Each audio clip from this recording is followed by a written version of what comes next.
Agar vaqtida dezinfeksiya qilinmasa, parrandalar o'lishiga ham sabab bo'ladi. Xo'p, dezinfeksiya uchun mana Suminak degan dori. Yaxshi ko'ryaptimi?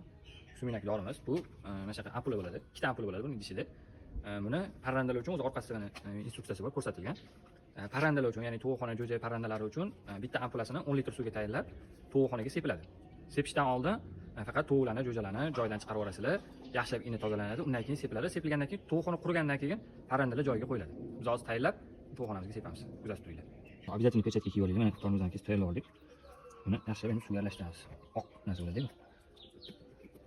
Buni idishni yaxshilab bo'shatib, qo'lga ehtiyot bo'lasizlar faqat, chunki bu baribir dori-da.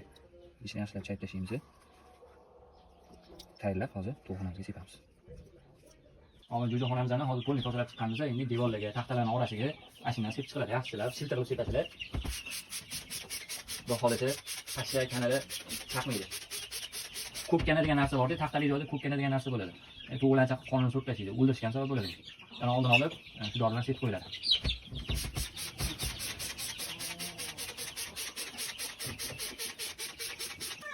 Hozir hamma yog'iga mana shu dorimiz bilan sepib chiqdik.